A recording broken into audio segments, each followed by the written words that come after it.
हाँ जी, सभी साथियों को नमस्कार। आपका हार्दिक स्वागत है, अभिनंदन है आपके अपने YouTube channel revision with Yogesh में। तो साथियों, अपन ने मेवाड़ स्टार्ट कर रखा था और मेवाड़ की जो हमने अंतिम क्लास ली थी वो महाराणा रायमल के बारे में अपन ने पढ़ा था कि महाराणा रायमल कौन थे, उनके कितने पुत्र थे। आज की जो अपनी अगली क्लास है उनके पुत्रों के बारे में पढ़ेंगे हम कि महाराणा रायमल के तीन पुत्र थे और उनकी एक पुत्री थी। उनके बारे में अपन जानेंगे कौन कौन थे। और सबसे पहले मैंने जो हाईलाइट चीज की है वो राणा सांगा को की है, क्योंकि राणा सांगा की है वो अपने तीन क्लास होंगी लगभग। राणा सांगा के बारे में हम विस्तार पूर्वक पढ़ेंगे। इनसे पहले इनके जो अन्य भाई थे, जैसे इनके एक भाई थे पृथ्वीराज सिसोदिया, जिन्हें हम उड़ना राजकुमार के नाम से जानते हैं, उनके बारे में पढ़ेंगे। इसके बाद में हम उनके एक और भाई थे जिनके नाम था जयमल, उनके बारे में पढ़ेंगे। उसके बाद में हम राणा सांगा को पढ़ेंगे। और राणा सांगा जब राजगद्दी पर बैठे थे तो उन्होंने किन किन रियासतों से लोहा लिया था, जैसे उनका दिल्ली के साथ संघर्ष किया था, मालवा के साथ संघर्ष किया था, उसके बाद गुजरात के साथ संघर्ष किया, इसके बारे में अपन पढ़ेंगे।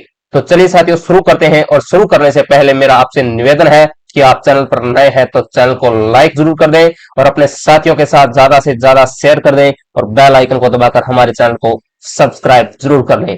तो चलिए साथियों, कल की क्लास से मैं आपको करेक्ट करता हूं कि मैंने आपको सबसे पहले बताया महाराणा रायमल के बारे में। मैंने बताया कि महाराणा कुंभा के दो पुत्र थे, एक का नाम रायमल था, दूसरे का नाम उद्दा था। कहते हैं 1433 से लेकर 1468 तक महाराणा कुंभा का जो शासनकाल रहा और 1468 में जो महाराणा कुंभा के बड़े बेटे उद्दा थे उन्होंने कुंभा की हत्या कर दी थी और हत्या करके मेवाड़ की गद्दी पर बैठे थे। लेकिन मेवाड़ की जनता ने उन्हें स्वीकार नहीं किया। उसके बाद 1473 में रायमल है उद्दा के साथ युद्ध करता है और मेवाड़ का शासक बनता है। मेवाड़ का शासक बनने के बाद में कहते हैं कि उद्दा यहां से हारकर मालवा चला जाता है सहायता लेने के लिए, और मालवा में ही उनकी बिजली गिरने से मृत्यु हो जाती है। उसके बाद में महाराणा जो रायमल थे वो मेवाड़ की गद्दी पर बैठे और महाराणा रायमल की जो निर्माण कार्य थे उनके बारे में मैंने आपको बताया था। उनकी जो महाराणा रायमल की बहन थी कुंभा की पुत्री रमाबाई, जिसे वागीश्वरी की उपाधि थी, उसके बारे में मैंने बताया कि उसने रमा स्वामी का मंदिर बनवाया था। और महाराणा रायमल की पुत्री महाराणा रायमल की पत्नी जो कि श्रृंगार कंवरी थी, उसने गोसुंडी की बावड़ी बनवाई, उसके बारे में बताया। उसके बाद में मैंने राजस्थान की भागवत धर्म व वैष्णव धर्म की सबसे प्राचीनतम जगह कोई अभिलेख मिला है हमें, वो कौन सा है? गोसुंडी अभिलेख है, जो कि दूसरी शताब्दी का है, गजवंश के राजा सर्वताप का है, जिसमें भगवान संकर्षण व वासुदेव की पूजा की थी, अश्वमेध यज्ञ करवाया था। तो इसके बारे में मैंने आपको बताया था। उसके बाद मैंने आपको बताया कि महाराणा रायमल के तीन पुत्र थे। एक पुत्र का नाम था पृथ्वीराज सिसोदिया, जिसे अपन उड़ना राजकुमार कहते हैं। दूसरे पुत्र का नाम था जयमल और तीसरे पुत्र का नाम था सांगा। तीनों भाइयों के अंदर जब युद्ध हुआ, लड़ाइयां होती थी कि राजा कौन बनेगा अगला, तो महाराणा कुंभा का एक भाई था, महाराणा रायमल का एक भाई था जिसका नाम था सारंग व्यास, और सारंग व्यास ने एक महिला के पास लेकर जाता है। वो महिला जब सांगा को अगला राजा बनना बताती है, तब पर कहते हैं पृथ्वीराज सिसोदिया इस पर आक्रमण कर देता है और सांगा यहाँ से भागकर सेवंतरी गांव में रूप नारायण भगवान के मंदिर में छुपता है। और वहां पर जो इसकी सहायता की थी और इसकी सहायता के पक्ष में युद्ध करते हुए वीर गति को प्राप्त हुआ था मारवाड़ का एक बंदा जिसका नाम था बिंदास जेतमालोद। हर एग्जाम के अंदर पूछा जाता है, याद रखना है, क्या नाम था बंदे का? बिंदास जेतमालोद। बीताजेत मालोद महाराज सांगा की सहायता करते हुए यहाँ पर वीर गति को प्राप्त होते हैं। उसके बाद में सांगा कहते हैं मेवाड़ को छोड़ ही दिया था और ये अजमेर के अंदर एक जगह पड़ती है श्रीनगर, वहां पर करमचंद पवार के यहाँ पर रहने लगे थे।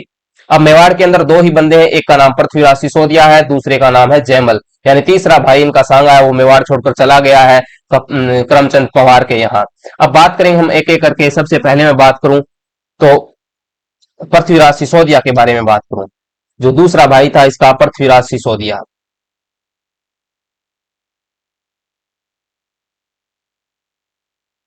पृथ्वीराज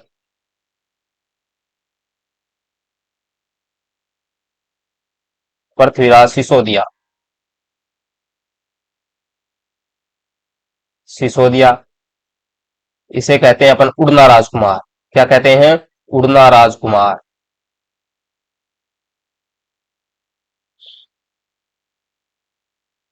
उड़ना राजकुमार। और जो दूसरा भाई था उसका नाम था जयमल। जयमल। अब इनके बारे में हम थोड़ी थोड़ी बातें कर लेते हैं कि इन्होंने क्या किया था। कि जब राणा रायमल यहाँ के शासक हैं, तो इसके दो पुत्र हैं, तो पृथ्वीराज सिसोदिया और जयमल। सांगा यहां से छोड़कर चला ही गया है। तब कहते हैं कि एक रियासत इनके पास अपने और पड़ती है, टोडा। कहां पे पड़ती है? टोडा। इसको बात को याद रखना है आपको। टोडा, टोडा कहां पे पड़ता है? टोंक के अंदर है। टोडा है टोंक में। कहते हैं टोडा टोंक का जो शासक था, जो राजा था, उसका नाम था सुल्तान सोलंकी। क्या था? सुल्तान सोलंकी। सुल्तान सोलंकी। इस सुल्तान सोलंकी के एक पुत्री थी जिसका नाम था तारा। क्या था? तारा। इनका जीवन अच्छा चल रहा था, लेकिन तभी कहते हैं इस टोडा टोक पर एक बंदा था जिसका नाम था लल्ला खां पठान। क्या था? लल्ला खां पठान। लल्ला खां पठान। इस लल्ला का पठान ने क्या किया? इस टोडा पर आक्रमण किया। क्या किया? आक्रमण किया।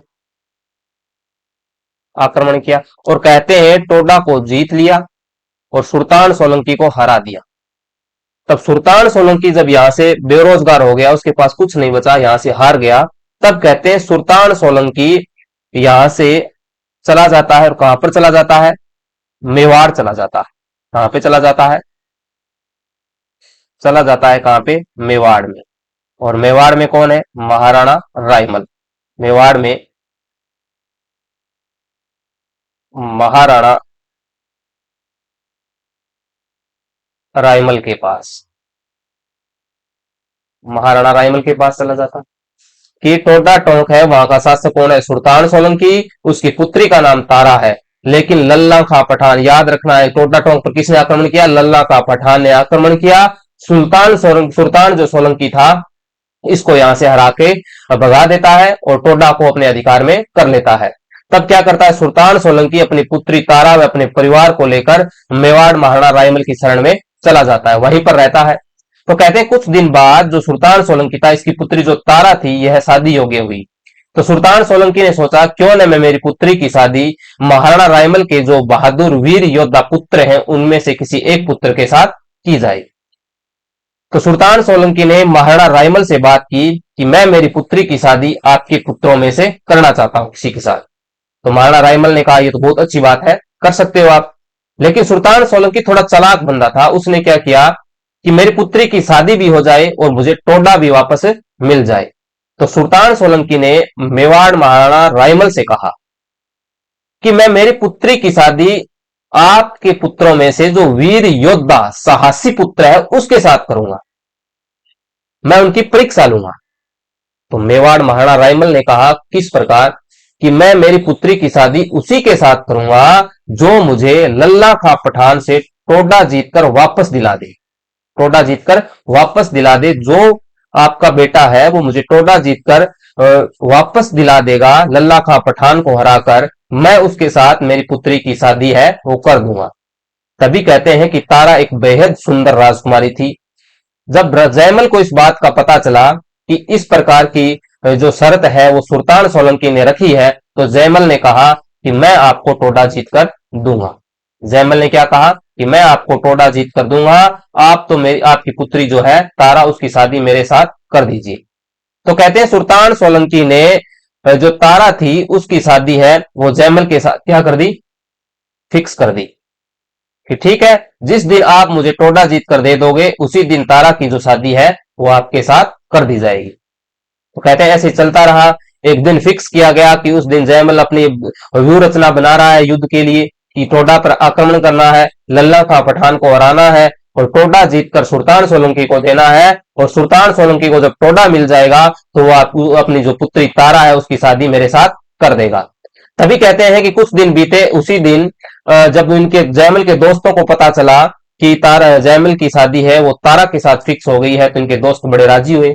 अब पार्टियां चल रही थी जयमल के यहाँ और तमंचे पे डिस्को हो रहा था। तभी कहते हैं कि बरसात का मौसम था और जो दोस्त होते हैं वो ऐसे ही होते हैं। और इनके दोस्तों ने जयमल से कहा कि क्या विचार है जयमल, भाभी जी से मिले या नहीं मिले? तो जयमल ने कहा, नहीं यार, ऐसे थोड़े होता है, शादी से पहले मुझे कौन मिलने दे। तो दोस्तों ने कहा, नहीं यार, एक बार तो आपको तारा से मिलना ही चाहिए। तब कहते हैं थोड़ा थोड़ा ऐसे अफीम का नशा, बरसात का मौसम था, जयमल को ऐसे स्वरूप बना हुआ था थोड़ा। तो जयमल ने क्या किया कि तारा से मिलने की इच्छा जाहिर, तारा से मिलने की इच्छा जाहिर की। तभी क्या हुआ, जयमल तारा के महलों की तरफ चला और जाकर के द्वारपालों को कहा कि मुझे तारा से मिलना है। तब जो सोलंकी थे, तो सोलंकियों ने उन्हें मना कर दिया कि आप शादी से पहले तारा से नहीं मिल सकते। तब कहते हैं कि जयमल वहां पर मदिरा के नशे में और अफीम के नशे में था, और उसने क्या किया, उनको उनसे युद्ध करना प्रारंभ कर दिया कि मैं तो तारा से मिलकर ही जाऊंगा, मैं तो तारा से मिलकर ही जाऊंगा। तभी कहते हैं कि सोलंकियों ने कुछ टाइम तो उनका, वो कुछ टाइम तक तो उनको समझाया, लेकिन वो समझाने पर भी जयमल नहीं माना। तो सुल्तान जो सोलंकी था, उसके जो सेनापति थे, उन सोलंकियों ने जयमल पर आक्रमण किया और कहते हैं जयमल की हत्या कर दी। क्या कर दी? जयमल की, जयमल की हत्या कर दी। अब यहां से क्वेश्चन ही बन जाता है कि महाराणा रायमल का कौन सा पुत्र सोलंकियों से लड़ता हुआ मारा गया। तो अपन को याद रखना है कि जयमल था जिसने जबरदस्ती तारा से मिलने की कोशिश की और जिससे सोलंकियों ने उस पर आक्रमण किया, और जयमल है वो तारा से मिलने की जिद में है वो सोलंकियों से युद्ध करता हुआ मारा गया। तो ये बात अपन को याद रखनी है, जब जयमल है वो सोलंकियों से लड़ता हुआ मारा गया।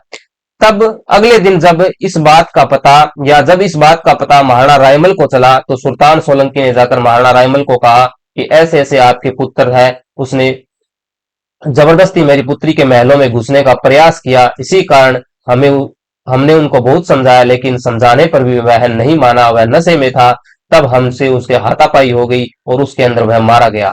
तब कहते हैं कि रायमल ने कहा आपकी कोई गलती नहीं है, आप तो फिक्र ही मत करो, मेरी ही औलाद थी, वो बेलखनी थी, और बेलखनी औलाद है वो ऐसी होती है, उनके नतीजे ऐसे ही होते हैं, तो आपको इसकी कोई टेंशन लेने की जरूरत नहीं है। तो राणा रायमल ने सुल्तान सोलंकी को इस बात के लिए माफ कर दिया। अब बात आई कि जयमल तो मारा गया, जयमल के साथ तारा की शादी फिक्स थी, लेकिन अब टोडा कौन जीत कर दे सुल्तान सोलंकी को। तब कहते हैं कि इसका जो दूसरा पुत्र था, जिसका नाम है पृथ्वीराज सिसोदिया, क्या है? पृथ्वीराज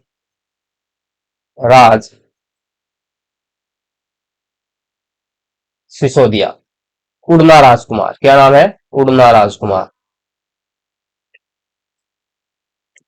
उड़ना राजकुमार। अब पृथ्वीराज सिसोदिया ने कहा कि टोडा मैं जीत कर दूंगा, क्या दूंगा?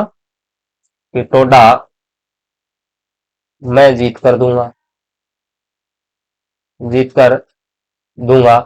आपकी जो पुत्री तारा है उसकी शादी तो आप मेरे साथ तय कर दीजिए। तब कहते हैं कि पृथ्वीराज सिसोदिया की जो शादी है, शादी तारा के साथ तय की गई। कि जयमल तो मारा गया, लेकिन उसका जो दूसरा पुत्र पृथ्वीराज सिसोदिया है वो टोडा जीत कर देगा और उसके साथ तारा की शादी कर दी जाएगी। अब कहते हैं कि पृथ्वीराज सिसोदिया ने क्या किया, पृथ्वीराज सिसोदिया आक्रमण करता है किस पर? टोडा पर। पृथ्वीराज सिसोदिया ने आक्रमण किया, कहां पे किया? यहाँ पे आपका टोडा है, ये टोडा है। कौन बैठा हुआ? टोंक के अंदर है ये टोडा, टोंक में है। कौन बैठा हुआ है यहाँ पे? लल्ला खा पठान। कौन है? लल्ला खा पठान, लल्ला खा पठान है। अब इसने आक्रमण किया लल्ला खा पठान पे। कहते हैं इसका एक सहयोगी और था लल्ला खा पठान का, इसका सहयोगी था, उसका नाम था मल्लू खां। मल्लू खां, ये कहां का था? अजमेर का, अजमेर का। अब कहते हैं पृथ्वीराज सिसोदिया ने आक्रमण किया लल्ला खां पठान पे, टोडा पे, और कहते हैं लल्ला खां पठान को मार दिया, लल्ला खां पठान को हरा दिया।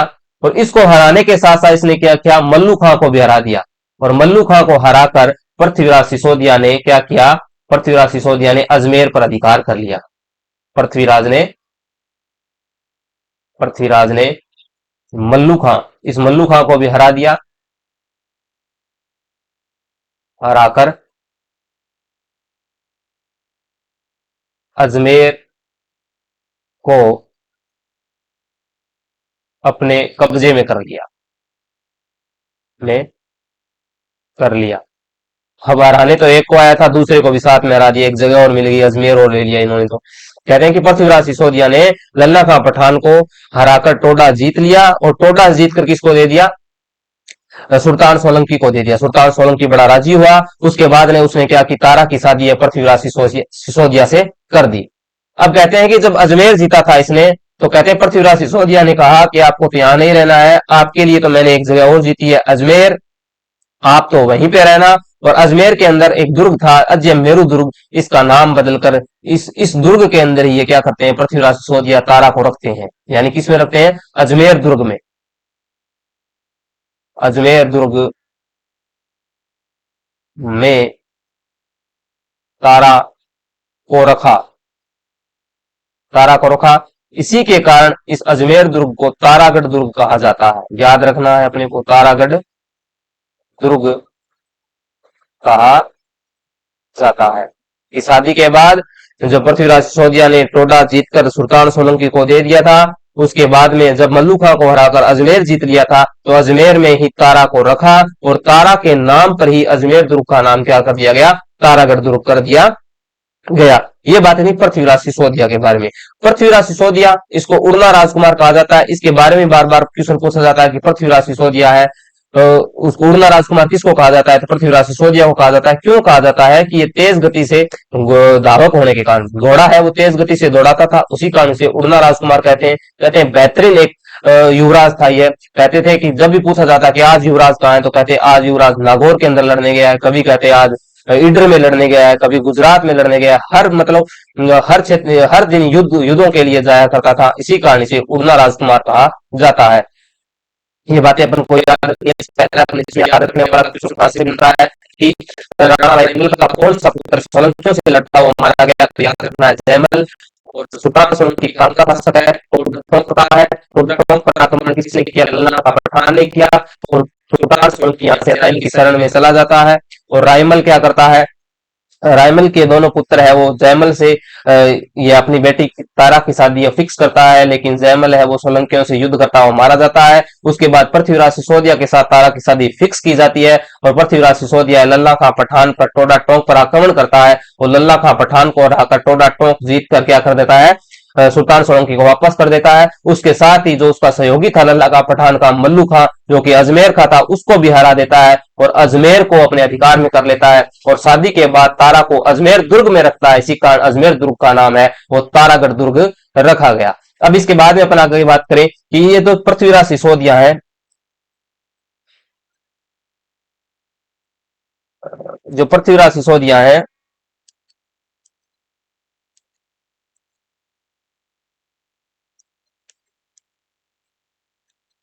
पृथ्वीराज सिसोदिया, इनकी एक बहन थी, यानी रायमल की एक पुत्री थी,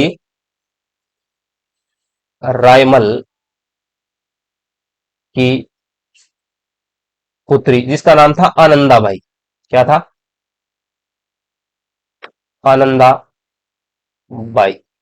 कहते हैं इसकी जो शादी हुई थी, इसकी शादी हुई थी सिरोही का एक राजा था, जगमाल देवड़ा। जगमाल देवड़ा, देवड़ा चौहानों की एक शाखा है, जगमाल देवड़ा।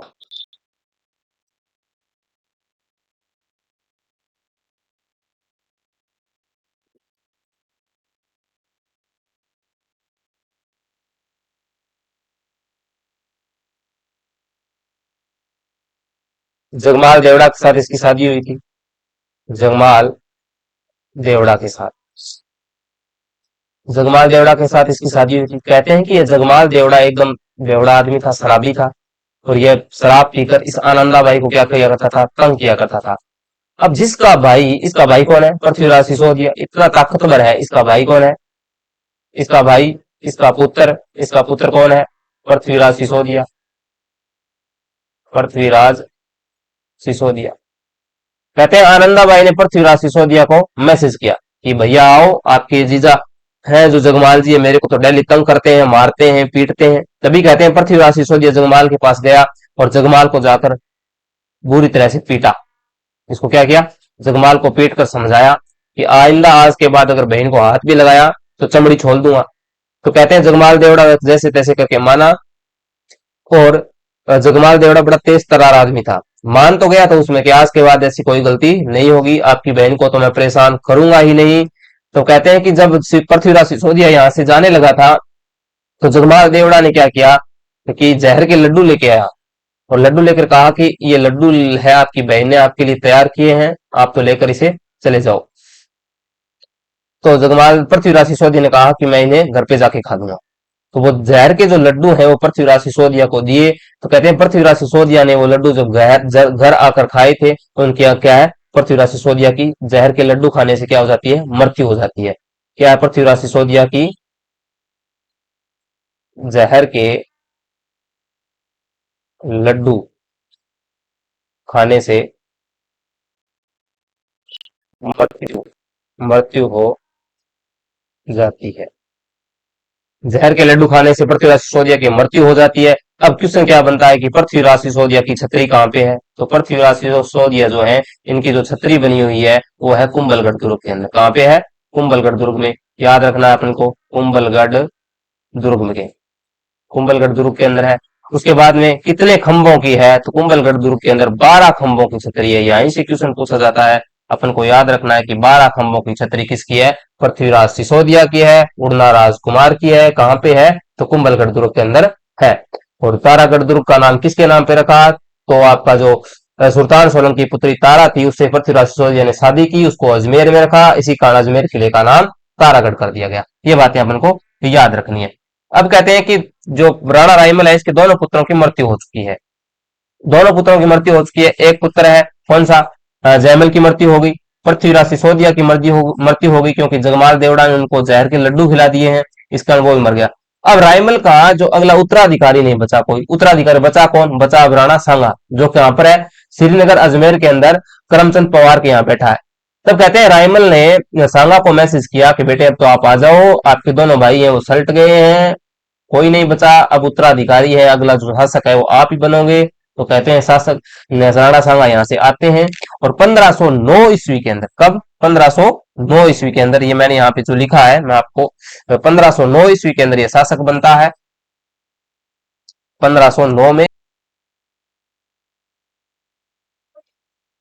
राणा सांगा, कहते राणा सांगा मेवाड़ आ जाते हैं, और 1509 ईस्वी के अंदर ये शासक बनते हैं। 1509 में 1527 से लेकर 1527 तक उनका शासनकाल रहता है। इसके बारे में अपन बात करेंगे तो क्लास में।